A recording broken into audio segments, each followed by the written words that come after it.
Anda telah mengunduh podcast yang dipaparkan oleh Pendeta Dr. Erastus Sabdono ini dari truth.id/voice. Selamat mendengarkan podcast ini.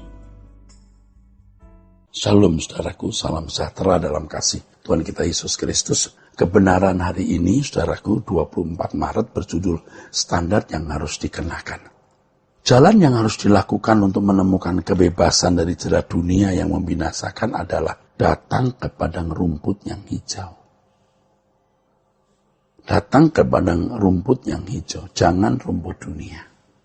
Padang rumput hijau ini adalah rumput khusus yang hanya diberikan oleh Tuhan Yesus. Ini bukan rumput versi manusia, melainkan rumput versi Tuhan. Untuk bisa menemukan padang rumput tersebut, seseorang harus bisa mendengar suara gembala dan mengikuti jejaknya.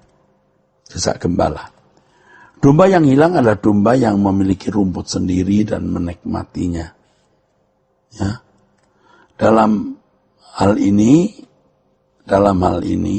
jemaat harus berhati-hati terhadap orang-orang yang menawarkan rumput yang hijau. Hati-hati. Ya. Domba yang hilang adalah domba yang memiliki rumput sendiri dan menikmatinya. Nah, akhirnya gawat kan? Rusak, saudaraku. Kita harus menemukan padang rumput yang benar dan mendengar suara gembala yang benar. Makanya setiap orang itu harus berdoa, minta petunjuk Tuhan. Gereja mana yang dia patut kunjungi, pendeta mana yang dia patut dengar. Ya, gereja yang diakui sebagai dealer resminya Tuhan dan pendeta yang diakui sebagai juru bicara Tuhan. Sungguh sangat menyedihkan kalau ternyata ada usaha banyak orang Kristen yang menarik Tuhan untuk menuntun mereka ke padang rumput yang lain, bukan padang rumput Tuhan. Tuhan mau tarik kita ke padang rumputnya, tapi kita tarik Tuhan ke padang yang lain. Nah, ini kan orang-orang yang berurusan dengan Tuhan karena mau berkat-berkat jasmani. Celakanya kalau sampai ada pendeta yang seakan-akan melegalkan itu, mari kita bawa Tuhan ke rumput kita. Padahal Tuhan punya rumput sendiri, dan Tuhan mengendaki kita ke rumputnya.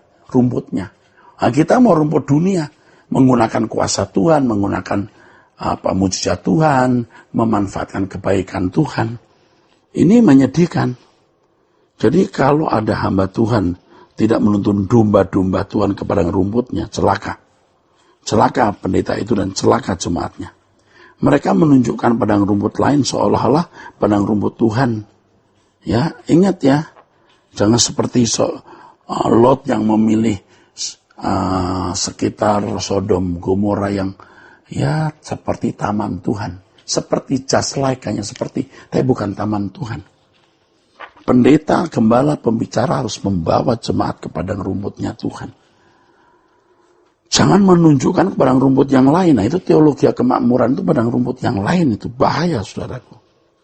Inilah fenomena hari ini, banyak orang Kristen yang diajarkan kelimpahan yang salah, sehingga pengajaran itu makin membawa banyak orang Kristen kepada jerat yang makin kuat, yaitu jerat mencintai dunia, hidup dengan gaya hidup anak-anak dunia yang akan binasa.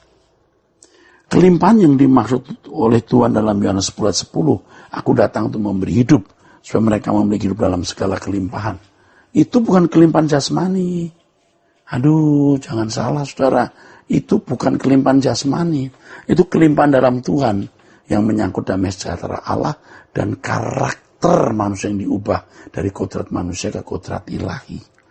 Dalam bahasa aslinya kata kelimpahan itu perison atau perisos, yang artinya tinggi dalam kualitas, very highly in quality, very high in quality, tinggi dalam kualitas. Orang percaya harus dibawa kepada apa yang diajarkan Tuhan Yesus, yang tertulis dalam keempat Injil dan tulisan rasul-rasul.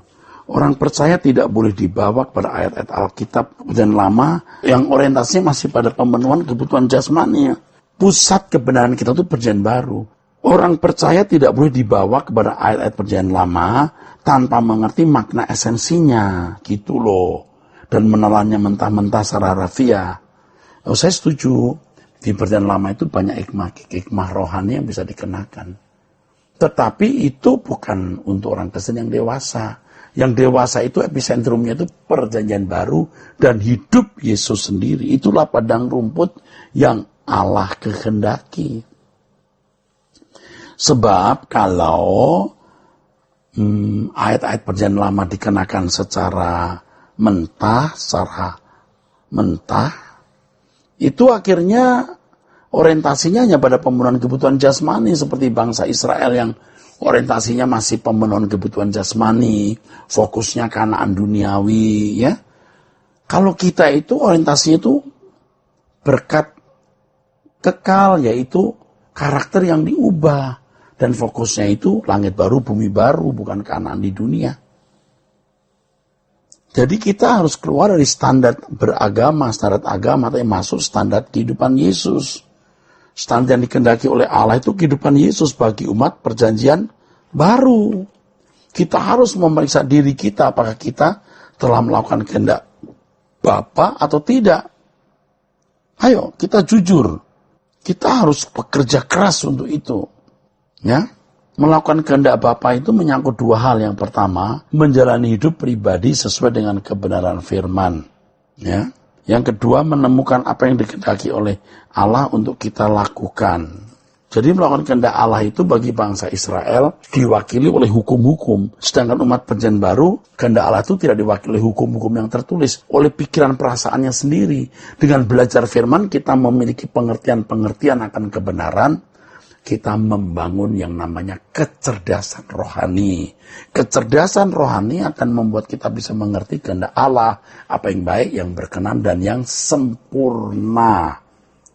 Jadi sekali lagi saya mau tekankan ya, kita tidak boleh menjadikan standar hidup umat perjanjian lama bangsa Israel untuk kita sebagai umat perjanjian baru. Ya. Oh, kita tidak membuang perjanjian lama. Kita tidak akan bisa mengerti rahasia kebenaran Alkitab perjanjian baru kalau tidak melihat perjanjian lama. Tetapi jangan berparkir atau berhenti di perjanjian lama. Sebab kita nanti akan jatuh kepada model keberagamaan. Agama itu kan cirinya kan seremonial, hukum, dan dominasi tokoh. Tokoh berperan.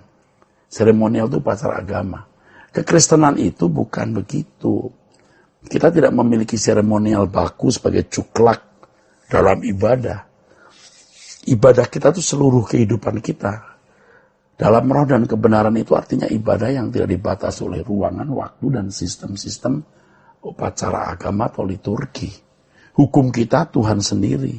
Melakukan kehendak Bapa berarti melakukan segala sesuatu selalu sesuai dengan pikiran dan perasaan Allah.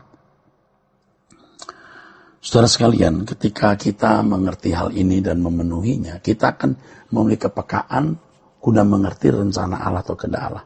Kita akan tahu apa yang Allah kehendaki dalam hidupku.